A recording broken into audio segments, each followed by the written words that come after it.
1985 पासून मला 6 वेळा लोकांनी निवडून दिलेलं आहे. मग त्यांनी इतक्या वर्ष दादागिरी करून माणूस मतं मिळू शकत नसतो. हा बार्शी तालुका आहे, हा मतदानातून व्यक्त होतो. अजितदादा कसं आहे, गुंतून गुंत्यात साऱ्या पाय माझा मोकळा, रंगून रंगात साऱ्या रंग माझा वेगळा. 6च्या 6 पक्ष बळकट आहेत. हा पहिल्यांदाच पाहायला मिळतंय. सगळे खेळाडू तेच आहेत, फरक काहीच नाही. खेळाडू जरी कुणी असले तरी पंच मात्र जनता आहे. मी माझ्या तालुक्यापुरता मी मर्यादित राहतो. मी पूर्वी जिल्ह्यात सल्ला देण्याचं काम बरेच वेळा केलेलं आहे, पण काही काही वेळेस मला त्याचा फटकासुद्धा बसलेला आहे. एक कुटुंब सोडलं तर कुठल्याही कुटुंबाने कधीही कुणाच्याही बाबतीत हे गेल्या 50 वर्षात केलेलं नाही. ही माझी 9वी निवडणूक आहे. त्याच्यामुळं मी माझ्यापुढं एकच आहे की हे जे वातावरण तालुक्यात आमच्या झालेलं आहे हे पूर्ण बदलण्यासाठी आणि या तालुक्यानं मोकळा श्वास घ्यावा आणि इथली लोकशाही, आचार, विचार, विहार, स्वातंत्र्य हे टिकावं म्हणून मी ही निवडणूक लढवतो.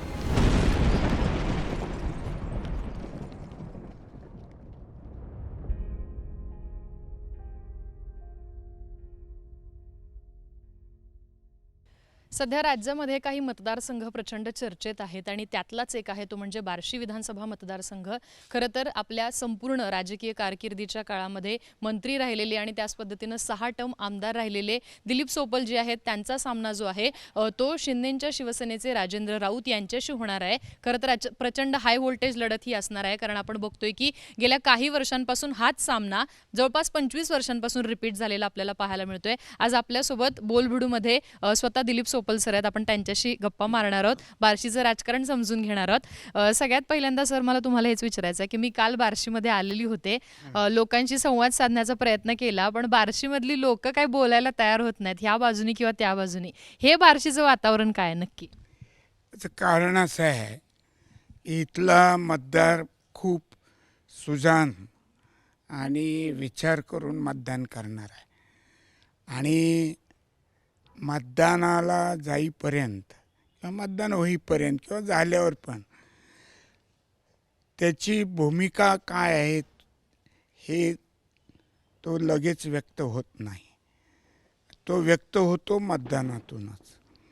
आणि त्याच्या पाठीमागं असं कारण आहे की गेल्या 2-2.5 वर्षात या शहरात आणि तालुक्यात अकारण लोकांवर दबाव टाकण्यासाठी पोलीस स्टेशनचा वापर करून खोट्या केसेस दाखल करण्याचं प्रमाण खूप मोठ्या प्रमाणात या 2.5 वर्षात ह्या संपूर्ण तालुक्यात तुम्ही कुठेही गेलात माहिती घेतली तर तुम्हाला कळेल.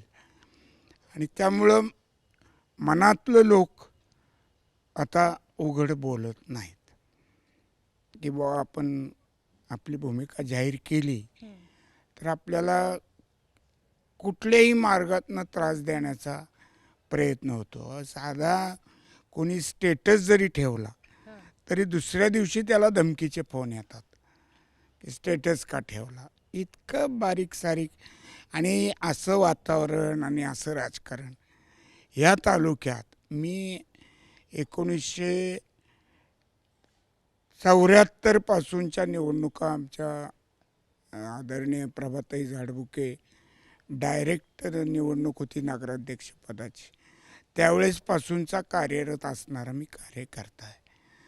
आणि एकमेकाबद्दलचा द्वेष, खालच्या पातळीवर जाऊन होणारी टीका, हे असलं वातावरण ह्या 5 वर्षातच या तालुक्यात पाहायला मिळालेलं आहे. ह्याच्या आधी कधीही नव्हतं. पण आता समोरचे लोक असं म्हणतात की म्हणजे त्यांनी अगदी पत्रकार परिषद घेऊन तुमच्यावरती सुद्धा आरोप केलेले आहेत की जी ही दहशत आहे ती तुमच्याकडून सुद्धा निर्माण केली जाते किंवा तुमच्या घरातली लोक आहेत त्यांच्याकडून सुद्धा या दहशतीचं प्रमाण वाढतंय म्हणून. माझ्या घरातल्या लोकांवर उलट यांनीच 2004 साली ढोबळे सरांच्या निवडणुकीच्या वेळेस आम्ही सगळे इथं घरी आहेत आणि इथं पोलीस सुद्धा त्यावेळेस गेटवर होते. तर तिथं कुठं कुसळमला एक भांडण झालं. तर त्याच्यात माझ्या मोठ्या भावाचं आणि पुतण्याचं नाव हे केसमध्ये आरोपी म्हणून यांनी फिर्यादीत दिलेलं आहे. ही सुरुवातच या समोरच्या ग्रस्ताकडून सुरू झालेली आहे. आणि आमच्या दादागिरी असली असती तर 1985 पासून मला 6 वेळा लोकांनी निवडून दिलेलं आहे. मग त्यांनी इतक्या वर्ष दादागिरी करून माणूस मतं मिळू शकत नसतो. आणि हा बार्शी तालुका आहे, हा मतदानातून व्यक्त होतो. पण आपण जसं म्हणजे तुम्ही सातत्यानं बोलताय की तुम्ही 6 टर्म जी आहे ती निवडणूक जिंकलेली आहे, पण 2 टर्ममध्ये तुम्हाला अपयश आलेलं बघायला मिळतं. तर ते अपयश नक्की म्हणजे त्या 2 टर्म कशामुळे हुकल्या होत्या तुमच्या? त्या 2 टर्ममध्ये मी 2004ला अँटी कंबन्सी होती किंवा कंटिन्यू 4 वेळा मी आमदार होतो आणि राज्यमंत्री पण झालो. त्यामुळं माझा जरा संपर्क पण तुटलेला होता कार्यकर्त्यांशी म्हणा, जनतेशी. त्याचा फटका मला बसला. पण 2019ची जी निवडणूक आहे आणि त्या 2004च्या निवडणुकीत सुद्धा माझ्या जे आत्ताचे विरोधक आहेत ते त्यावेळेस निवडून आले, त्यांनी खोटी अशी एक घटना तयार केली. देवगावला सभा होती, यांच्याच भाषणामुळं त्या ठिकाणी गोंधळ झाला आणि त्या गोंधळामध्ये यांनी रिव्हॉल्वर काढून स्टेजवर हवेत गोळीबार केलेला आहे आणि उडी मारून हे पळत आले. तिथं यांना कुठलाही दगड लागला नाही, काही नाही. हे जीपमध्ये बसून आले, इथं एका दवाखान्यात गेले आणि त्या ठिकाणी जखम जसं काही इथं दगड लागल्यासारखं, मार लागल्यासारखं असं दाखवून पट्टी बांधली. आणि हे मतदानाच्या आदल्या दिवशी होतं आणि दुसऱ्या दिवशी ते पॅम्पलेट पट्टी बांधलेले बनियनवर हे पूर्ण कपड्यानिशी बिगर जखमी होता आलेले आहेत. पण हे इथं आल्यावर नाटक करून लोकांना की कसा मी जगलो वाचलो असा खोटं हा प्लॅन तयार करून त्यावेळेस सहानुभूती मिळवली. तो एक फॅक्टर होता. आणि 2019ला काय झालं की मी इथं राष्ट्रवादी वाढवली पवारसाहेबांची. आम्ही मेळावे घेतले, संघर्ष यात्रा काढली आणि इलेक्शनच्या तोंडावर त्यावेळेच्या सरकारच्या काही घटकांमुळं खोट्या केसेस त्याही वेळे माझ्यावर, माझ्या सहकार्यावर, अगदी मार्केट कमिटीच्या कर्मचाऱ्यावर सुद्धा दाखल झाल्या, कर्मचाऱ्यावर. आणि त्यामुळं एक लोकांचं, माझ्या कार्यकर्त्याचं म्हणणं असं होतं की बा आपण भाजपमध्ये तर जाऊ शकत नाही, आपण शिवसेनेमध्ये जाऊ. आणि ऐन वेळेचा तो निर्णय झाल्यामुळे तो मला थोडक्यात मोठा फटका बसला. पण आता यावेळची तयारी कशी आहे? कारण यावेळी सुद्धा पुन्हा एकदा राजेंद्र राऊतच समोर असणार आहेत. यावेळेस तर आपण बघतोय की पक्षांची वेगवेगळी शकलं झालेली आहेत आणि आता ते शिंदेच्या शिवसेनेत गेलेले आहेत. त्यामुळे धनुष्यबाण त्यांच्याकडे आहे, जो गेल्या वेळी तुमच्याकडे होता. तर कशी यावेळची लढत असणार आहे? आता यावेळीची लढत हे त्यांनी जे 2.5 वर्ष जे लोक दुखावलेले आहेत, जवळचेही दुखावलेले आहेत आणि दबाव तंत्राचा वापर करून जी गावागावामध्ये खोटे केस मगाशी मी सांगितलं, त्यामुळं एक लोकांमध्ये उघड काही बोलायला तयार नाहीत. पण निश्चितच त्याचा उद्रेक झाल्याशिवाय राहणार नाही. आत्ता महाराष्ट्रातली एकंदर परिस्थिती बघता आणखीन अजून कोणाला सांगता येत नाहीये की जो निकाल असेल 23 नोव्हेंबरचा तो नेमका काय असेल, किंवा तुम्ही महाराष्ट्राचं राजकारण जवळपास 40 वर्षांपासून बघताय. अशी इतकी अवघड निवडणूक कधी झाली होती का आजपर्यंत? तुमचा अनुभव काय सांगतो? अशा वेळी काय होतं नक्की? 6च्या 6 पक्ष बळकट आहेत. हा पहिल्यांदाच पाहायला मिळत आहे की सगळ्या दृष्टीनं प्रत्येकाचे प्लस पॉईंट मायनस पॉईंट आहेत. आणि त्यामुळं आपल्याला चित्र लोकसभेलाही असंच होतं की सांगता येत नव्हतं, कारण लोक तसं बोलत नाहीत. प्रचार सगळेच जोरात करत होते. महाविकास आघाडी जोरात करत होती, महायुती करत होती. सगळे खेळाडू तेच आहेत, फरक काहीच नाही. खेळाडू जरी कुणी असले तरी पंच मात्र जनता आहे आणि ती निर्णय देणार आहे. आता ह्याच्यामध्ये सगळ्यात जास्त लोकांचं लक्ष लागून राहिले ते म्हणजे शरद पवार की अजित पवार. आपण बघतोय की महाराष्ट्रामध्ये पहिली फूट झाली जरी शिवसेनेची, तरी सुद्धा त्याच्यापेक्षा जास्त फरक जो पडला तो दुसऱ्या फुटीनं. कारण अजित पवार स्वतः पुतणे आहेत शरद पवारांचे. तुम्ही दोघांचं पण राजकारण जवळून बघितलेलं आहे. तर काय तुम्हाला ह्या फुटीबद्दल तुम्हाला तेव्हा काय वाटलेलं, आणि अजित पवारांचं आजचं जे राजकारण चालू आहे त्याच्याबद्दल काय वाटतं? मग खरं सांगू का, ते चुलते पुतणे वेगळे झाले, फूट पडली, याचा मला मनापासून खूप वाईट वाटलेलं आहे. की कारण ते कुटुंबाच्याबद्दल कधी असं घटना घडू शकेल असं स्वप्नात सुद्धा कुणाला वाटलं नाही, पण ते घडलं. आणि हे घडत असताना पवारसाहेबांनी इतके वर्ष या राजकारणात महाराष्ट्रात खूप मोठं काम उभं केलं आहे. चव्हाणसाहेबांनंतर, वसंतदादानंतर, राजाराम बापूनंतर, म्हणजे ती जी पिढी होती त्यांच्या हाताखाली काम करून वेगळं काम पवारसाहेबांनी, आणि जे तरुण पिढीला भावेल, महिलांचे प्रश्न, महिलांना अधिकार देणं, तरुणांच्या बाबतीतला अनेक निर्णय, शेती संशोधनावर असलेलं त्यांचं लक्ष, शेतकऱ्यांचे प्रश्न, कष्टकऱ्यांचे प्रश्न, ह्याच्यामुळं त्यांच्याबद्दल एक सामान्य माणसाच्या मनात सुद्धा एक आपुलकीची भावना आहे. आणि त्यांच्या या वयात ते ठामपणे लढत असताना अशी घटना पक्षात म्हणण्यापेक्षा घरात होणं हे लोकांना काही आवडलेलं नाही. त्यामुळं सहानुभूती ही पवारसाहेबाच्याच बाजूने आहे. पण ह्याच्याबद्दल म्हणजे मी अनेक अशा पत्रकारांशी बोलते जे जुने जाणते आहेत किंवा ज्यांनी कव्हर केलेलं आहे शरद पवारांची प्रत्येक निवडणूक. ते असं म्हणतात की उभ्या अख्ख्या राजकारणात पवारांना कधीच सहानुभूती नव्हती, एवढी सहानुभूती आत्ता आहे म्हणून. नाही नाही, असं कसं होतं, सहानुभूती नव्हती म्हणजे कमी जास्त. सहानुभूती हा प्रकार वेगळा आहे आणि त्यांना पाठिंबा हा वेगळा आहे. सहानुभूती एखादी घटनेवर असते, पाठिंबा ह्या माणसाच्या व्यक्तिमत्वावर, विचारावर, बोलण्यावर, त्याच्या भूमिकेवर असतो.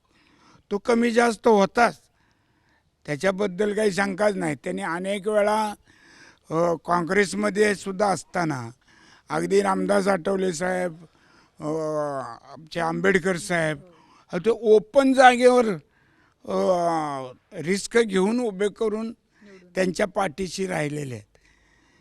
इथं आमच्या इथं शिंदे साहेब, सुशील कुमार, ओपन जागेवर पवारसाहेबांनी सांगितले की तुम्ही लढा, ते लढले, आले. आणि असा पाठिंबा कमी जास्त होता. पण या घटनेमुळची पक्ष ज्यांनी स्थापन केला हे लहान लेकराला सुद्धा आत्ताच्या नाही, त्यावेळेचे जे आता मोठे झाले त्यांनाही माहिती.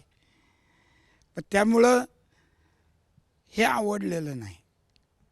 आता या सगळ्यामध्ये आपण सगळ्या पक्षांबद्दल बोललो, पण दुसरीकडे अशी पण एक चर्चा चालू आहे की निकालानंतरचं जे काही चित्र असेल तर त्याच्यामध्ये अपक्षांचं महत्त्व खूप मोठं असेल. आता आपल्या शेजारच्या माढ्यातनं असेल किंवा करमाळ्यातनं सुद्धा अपक्षच उमेदवार उभे राहिलेले आहेत. आधी महायुतीकडे होते, पण तरीसुद्धा महायुतीचं तिकीट न घेता दोन्ही पण उमेदवार अपक्ष आहेत.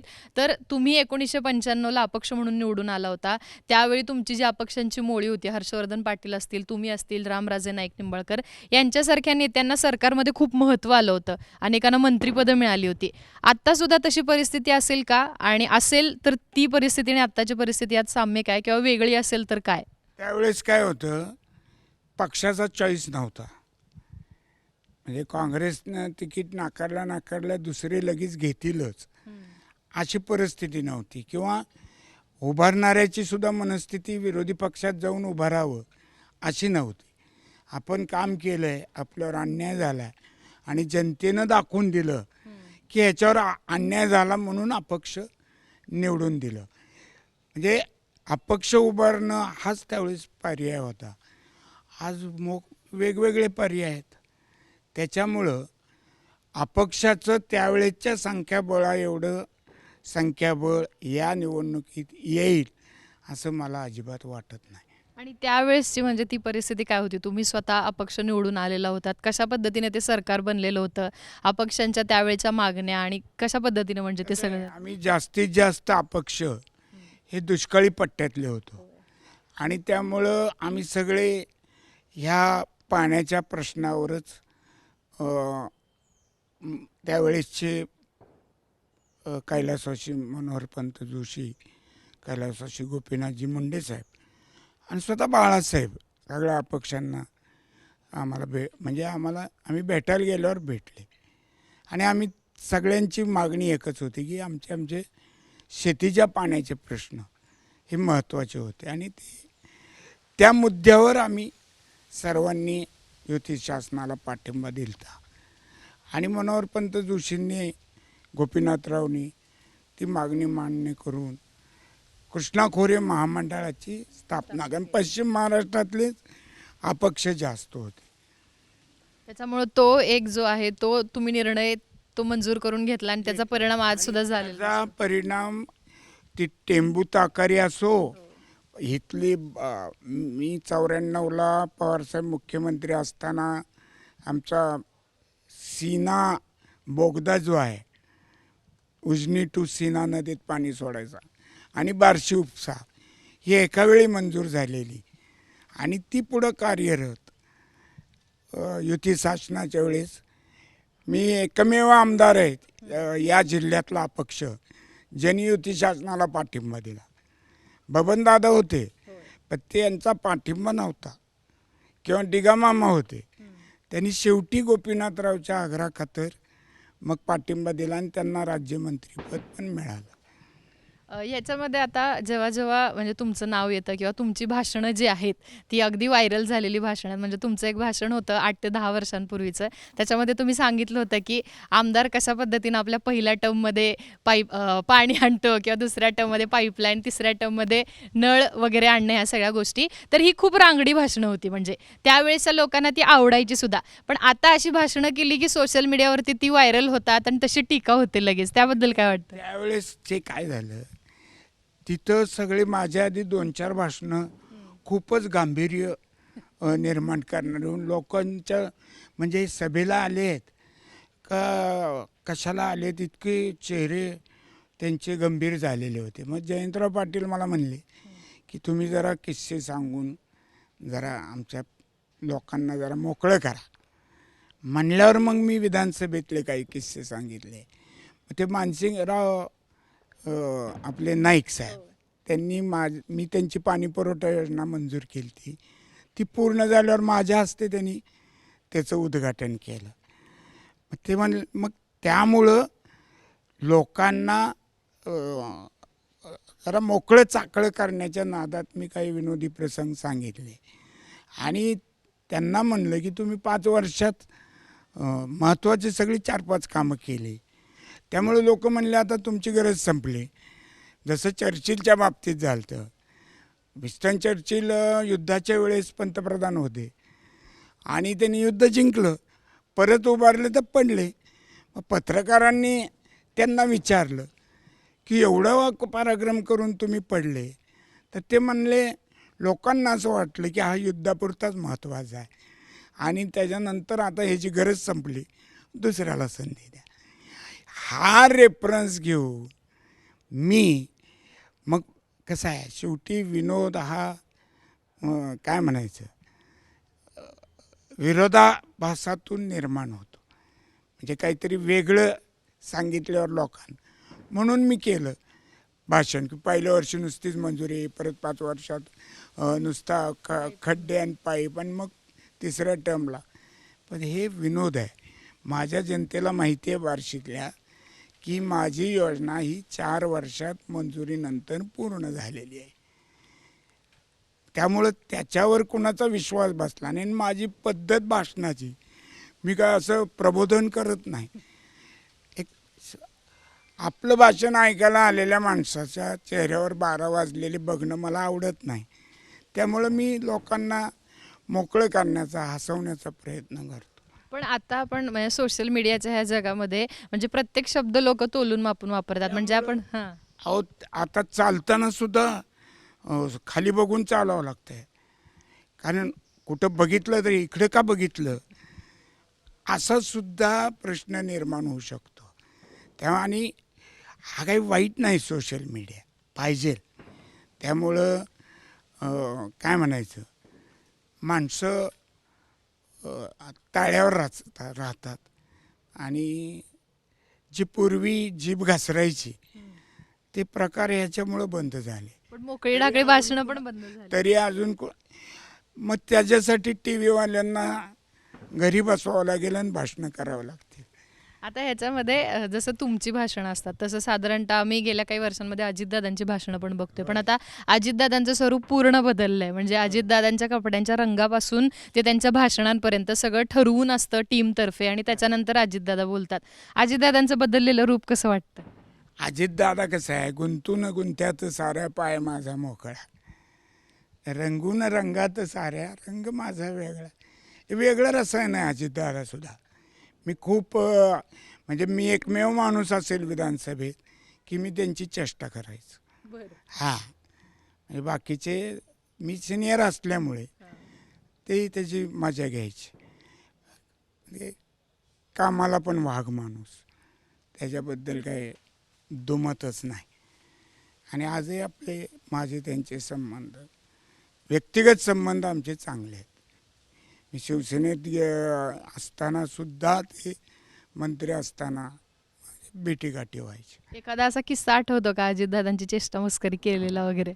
मी त्यांना एकदा विचारलं होतं की सगळ्यात कोण आवडतं कोण. माझा जरा तिरका प्रश्न होता की कोण नटी आवडते का, आमक आवडते का. मग ते म्हणले सुनेत्राशिवाय कोण आवडत नाही. म्हणजे अगदी स्पष्टपणे, आणि ते पथ्य त्यांनी खूप पाळलेलं आहे. पण आता ज्या पद्धतीनं म्हणजे ही फाटाफूट झाली आहे किंवा अजित पवार आता वेगळे महायुतीसोबत लढतायत, तुम्हाला वाटते का स्वतःचं अस्तित्व एक वेगळ्या प्रकारे सिद्ध करू शकतील ते निवडणुकीनंतर? काय त्याचा मला अंदाज नाही. कारण सगळी परिस्थितीच अशी आहे की तसं तिथलं आपल्याला आता मी तसा मी माझ्या तालुक्यापुरता मी मर्यादित राहतो. मी पूर्वी जिल्ह्यात सल्ला देण्याचं काम बरेच वेळा केलेलं आहे. पण काही वेळेस मला त्याचा फटकासुद्धा बसलेला आहे. खरं बोललेला सुद्धा काही वेळेस फटका बसतो. त्यामुळे मी आता मर्यादित क्षेत्र ठेवलेलं आहे. आपण भलं, आपला तालुका भलं. आता सुद्धा डोकवत नाही मी. बबनदादाचं काय चाललं किंवा आमचं काय चाललं, काही नाही. आता पण एकंदर आता महाविकास आघाडी म्हणून सोलापूर जिल्ह्यामध्ये काय परिस्थिती वाटते? येणाऱ्या निवडणुकीमध्ये काय होईल सोलापूर जिल्ह्यामध्ये? यश मिळू शकेल का? आता त्या आघाडीचा मी घटक पक्ष असल्यामुळं मला वाटतं की यश मिळेल, पण शेवटी जनताच ठरवेल.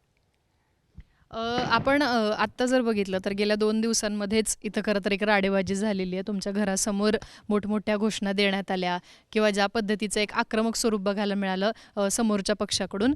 तर हे अशी राडेबाजी जी आहे ती बार्शीमध्ये आधी कधी होत होती का? आणि अशा प्रकारचे राडे झाल्यामुळे निवडणुकीवर काय परिणाम होतोय त्याचा? एक कुटुंब सोडलं तर कुठल्याही कुटुंबाने कधीही कुणाच्याही बाबतीत हे गेल्या 50 वर्षात केलेलं नाही.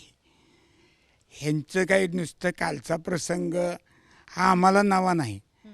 हे काही तर काही निमित्त करून जाता येता हे उद्योग करतात. किंवा आता यांच्या घरात कुणाचा वाढदिवस आहे तर आपण आपल्या घरात दिवाळी घरीच साजरी करतो ना, का लोकांच्या दारात जाऊन करतो.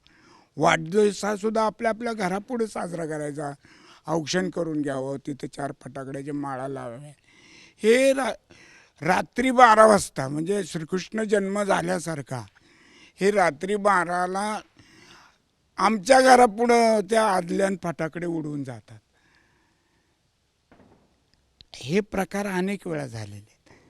मी त्यांना पोलीस स्टेशनलाही सांगितलं की शेजारी हॉस्पिटल आहे, हे मग ते नंतर एकदा इथं असा प्रकार करण्याचा प्रयत्न केला, त्यावेळेस काही लोकांनी तो हाणून पाडला आमच्या सहकार्याने. त्यावेळेसपासून हे बंद झालं. पण हे सगळा उद्योग एकतर रात्री 12 नंतर किंवा मध्यरात्री किंवा ज्यावेळेस असा काही कार्यक्रम असेल, मिरवणूक असेल, गणपतीचे असो, निवडणुकीचे असो, त्यावेळेस गर्दी घ्यायची. आणि त्यावेळेस आपल्याला काय माहीत नसतं ना की हे करणार. आमच्या घरात कोणीच नव्हतं. बाहेर घरच्या बायका माणसं सोडलं तर घरात कोणच नव्हतं. इथं त्या दारापुढं उभारून नाचण्यात काय अर्थ आहे? म्हणजे तुमचं नृत्य कौशल्य दाखवत होता का काय, असं मला वाटलं आणि लोकांनाही वाटलं. बार्शीमध्ये सर आपण बघतो की मराठा आरक्षणाचा मुद्दा जो आहे तो सुद्धा महत्त्वाचा आहे. कारण गेल्या काही दिवसांमध्ये राजेंद्र राऊत आणि मनोज जरांगे पाटील यांच्यामध्ये सुद्धा शाब्दिक चकमक झालेली आहे. ते स्वतः मराठा समाजातनं येत आहेत. तुम्ही सुद्धा मनोज जरांगेंची भेट घेतलेली होती. तर मनोज जरांगे फॅक्टर इथं किती महत्त्वाचा ठरेल आणि तो कोणाच्या बाजूने उभा राहील? अहो, मी सांगितलं की महाराष्ट्रात बहुतांशी ठिकाणी हा फॅक्टर महत्त्वाचा आहे. हे मी यशवंतराव चव्हाण प्रतिष्ठानच्या तिथं साहेबांना भेटून खाली आल्यावर सगळ्या पत्रकारांनी मला विचारला, हाच प्रश्न विचारला आपल्या कापसेताईंनी. तर मी सांगितलं की 100% ह्या फॅक्टरचा फटका बसणार. कोणाला बसेल माहीत नाही, पण बसणार एवढं निश्चित आहे. आणि इथली परिस्थिती अशी आहे की ज्या ज्या वेळेस जरांगे पाटील साहेबाच्या आंदोलनाला पाठिंबा देणाऱ्या इथल्या अनेक मराठा समाजातल्या मराठा सेवकांना इथं त्रास देण्याचा आणि विरोध करण्याचाच प्रकार ह्या विद्यमान आमदारांकडनं झालेला आहे. आणि त्याचे मी विचारलं तर ते सुद्धा लोक सांगतील. इथं सगळा तालुका बंद होता, बार्शी बंद नव्हती यांनी सांगितल्यामुळं. दुसऱ्या दिवशी उत्स्फूर्तपणे परत कुणी न सांगता बार्शी बंद झाली. आंदोलनाच्या बाबतीत आम्ही आंदोलनाला आनंद काशीद म्हणून आमचे जरांगे पाटलांचे सहकारी आहेत, त्यांनी त्या ठिकाणी उपोषण केलं. आम्ही जाऊन तिथं बसून पाठिंबा व्यक्त केला. लाठी हल्ल्याच्या वेळी निषेध सभा झाली, तिथं आम्ही जाऊन आमच्या भावना व्यक्त केल्या. आणि मोरओव्हर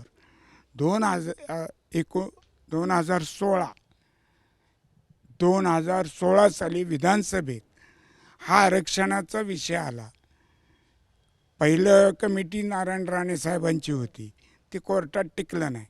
दुसऱ्यांदा ज्यावेळेस आरक्षणाचं झालं, मला वाटतं फडणवीस साहेब मुख्यमंत्री होते, त्यावेळेस मी भाषण करून सभागृहात पाठिंबा दिला आरक्षणाला.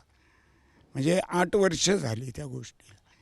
आणि आजही माझी भूमिका तीच आहे की गरजवंत मराठा समाजाला हा लाभ आरक्षणाचा मिळाला पाहिजे. पण आपण गेल्या काही वर्षांमध्ये महाराष्ट्रात ज्या काही निवडणुका बघितल्या त्याच्यामध्ये अगदी निवडणुका जातीवर गेलेली तुम्ही कधी बघितली आहे का? कारण लोकसभेला सुद्धा कुठेतरी बीडसारख्या शहरात सुद्धा अगदी जातीवरती निवडणूक गेलेली होती. ओबीसी विरुद्ध मराठा हा संघर्ष आता विधानसभेला सुद्धा दिसतोय. तर अशी थेट जातीवर जाणारी निवडणूक आजपर्यंत तुम्ही बघितली आहे का? जातीवर म्हणता येत नाही.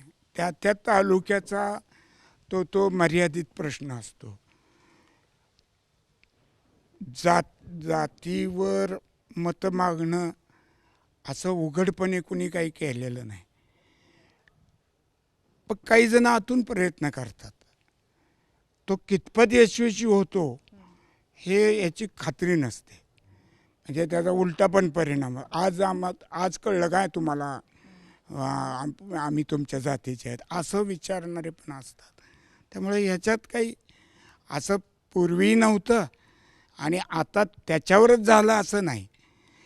त्यांना पाठिंबा देणारे आणि विरोध करणारे हा त्याच्यातला मूळ मुद्दा आहे. अगदी आता शेवटाकडे येऊयात की आता महाराष्ट्रामध्ये जसं आपण सुरुवातीपासून म्हणतोय की निवडणूक खूप महत्त्वाची झाली आहे, तसंच मुख्यमंत्रीपद हा मुद्दासुद्धा खूप महत्त्वाचा झाला आहे. प्रत्येक पक्षाकडनं अनेक महत्त्वाचे नेते इच्छुक आहेत. तुम्ही आजपर्यंतचे मला वाटतं एक 5 ते 6 मुख्यमंत्रीपदाचा कार्यकाळ बघितला. दादांपासून बघितले बा 1985ला वसंतदादा मुख्यमंत्री होते, त्यांनी राजीनामा दिला. त्याच्यानंतर निलंगेकर साहेब झाले, त्याच्यानंतर शंकरराव चव्हाण साहेब झाले, मग पवार साहेब झाले. असं शेवट अगदी नारायण राणे साहेब असतील, परवा फडणवीस साहेबापर्यंतचे सगळे मुख्यमंत्री. कोणाच्या मुख्यमंत्रीपदाचा कार्यकाळ म्हणजे अजूनही लक्षात राहतो किंवा त्यांच्यासोबतचे असणारे संबंध आजही लक्षात राहतात? नाही मग तसं काय एकाचं सांगावं तर दुसऱ्यावर प्रत्येकाने कामं केले, उगाच नाही म्हणून कसं चालेल. पण तरी पण एखाद्या मुख्यमंत्र्यांसोबतची एखादी अशी आठवण की जी बाबा कायम लक्षात राहिली अशी? तर तसं पवार साहेबांची आहे, विलासराव देशमुख साहेबांची आहे. दोघांचीही सांगा म्हणजे काय? पवार साहेबांना मी ज्यावेळेस भेटायला जायचं त्यावेळेस गर्दी असायची. मग मी बरेचसे खासदार आमदार बसलेले कोण कोण असायचे वेटिंगमध्ये. मग ते त्यांचे एक आमचे जुने त्यांचे बाहेर शिपाई असायचे. मग मी चिठ्ठी द्यायची पद्धत होती. मी चिठ्ठीवर लिहायचं माझे काही काम नाही, फक्त तुम्हाला पाहायला आलो आहे, आणि खाली दिलीप सोबत. आणि मग ते जाऊच तर मला बोलवायचे. बाकीचे मला याला कसं काय इतकं लवकर बा आत्ता आला ते. पण हे गुपित मी कुणाला सांगितलं नाही. आज जाऊन काही काम सांगायचं नाही, काही नाही, भेटायला आलतो, बरं चाललंय माझं. हां मग कधी कधी त्यांच्याबरोबर ते रमाकांत खलप आलते, गोव्याचे मुख्यमंत्री. याला ओळखलं का म्हणले यांना? मी म्हणलं नाही, हे आपले गोव्याचे आहे. आम्ही तिघांनी म्हणून म्हणले तू जेवला का? आता जेवलो होतो पण म्हणलं नाही, तेवढंच गप्पा या दोघांचे काय चालले बघायला मिळते. मग आम्ही तिघं मिळून जेवलो. विलासरावजी तर काय एकदम मोकळ्या मनाने गप्पा मारणारे, विनोद, हास्य विनोद सगळ्याच अंगाने अष्टपैलू. ते R.R. पाटलांनी मला एकदा विचारलं की अण्णा ते शास्त्रोक्त संगीताचं मला जरा कॅसेट आणून द्या. मी म्हणलं कशाला? तर ते म्हणले आम्ही विमानात विलासरावजीनं उल्हासदादा असते आणि ते असं गझल किंवा नाट्यगीत किंवा एखादं शास्त्रोक्त आपल्या किशोरीताईचं भैरवी वगैरे ते ऐकत असतात आणि ते एकमेकाकडे बघून क्या बात आहे, वा वा, असं दाद देत असतात त्या गाण्याला. तर मला काहीच कळत नाही म्हणलं आणि मी मख्खपणे बसतो.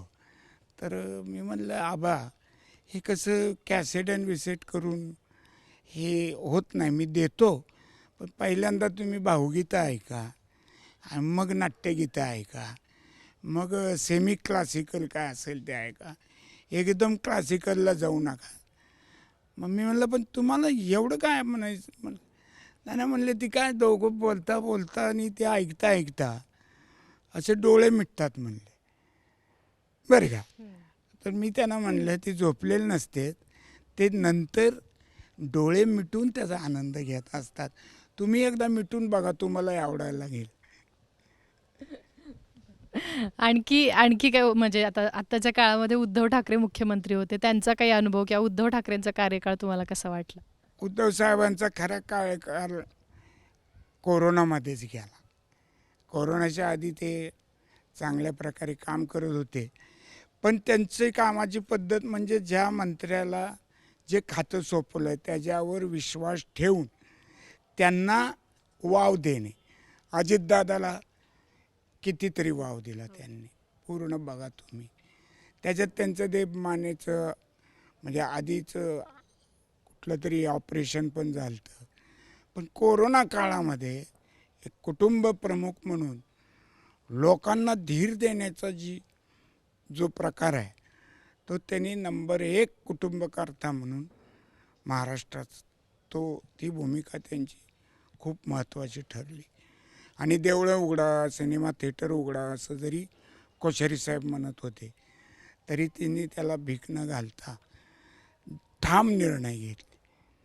तुमची आता निवडणूक आपण बघायचं झालं तर 85ची निवडणूक आणि आता 2024ची निवडणूक. अनेक तरुण नेते आता मैदानात आहेत, पण तुमच्यासारखा खरं तर तरुण नेताच म्हणलं पाहिजे. इतक्या वर्षांपासून निवडणूक लढवतोय, आजही निवडणूक तुम्ही लढवताय. काय जनतेला आव्हान असणार आहे? ही निवडणूक कशी वेगळी असणार आहे तुमच्यासाठी? ही माझी 9वी निवडणूक आहे आणि मला पवारसाहेबांनी उद्धवसाहेबांनी तुम्हीच उभारलं पाहिजे म्हणून ठामपणे सांगितलं. आणि तर मी आता माझ्याबरोबर 3री पिढी काम करते. त्याच्यामुळं माझ्यापुढं एकच आहे की हे जे वातावरण तालुक्यात आमच्या झालेलं आहे हे पूर्ण बदलण्यासाठी आणि वेड्यावाकड्या दिशेने तरुण पिढी जाऊ नये, तिला चांगली दिशा मिळावी आणि या तालुक्यानं मोकळा श्वास घ्यावा आणि इथली लोकशाही, आचार विचार विहार स्वातंत्र्य हे टिकावं म्हणून मी ही निवडणूक लढवतो. नक्कीच सर, खूप खूप धन्यवाद तुमचे बोलबिडूशी तुम्ही गप्पा मारल्यात त्याबद्दल. तर आपल्यासोबत दिलीप सोपल होते, जे माजी मंत्री राहिलेले आहेत, आमदार राहिलेले आहेत, पण गेल्या टर्ममध्ये त्यांचा पराभव झाला होता. पण आता पुन्हा एकदा ते राजेंद्र राऊत यांच्यासमोर खरं तर वयाच्या 75मध्ये उभे ठाकलेले आहेत आणि बार्शीची ही निवडणूक अर्थात रंगतदार होणार आहे. इथं मराठा आरक्षणाचा मुद्दा महत्त्वाचा आहे, त्याच्याबरोबर 2 प्रतिस्पर्धी जुने प्रतिस्पर्धी आहेत. त्यामुळे आता यावेळी बाजी कोण मारणार हे पाहणं महत्त्वाचं असणार आहे. बाकी या मुलाखतीबद्दल तुम्हाला काय वाटतं आम्हाला कमेंट बॉक्समध्ये प्रतिक्रिया लिहून नक्की कळवा. अशाच व्हिडिओजसाठी मुलाखतींसाठी बोलबिडूच्या यूट्यूब चॅनलला नक्की सबस्क्राईब करा.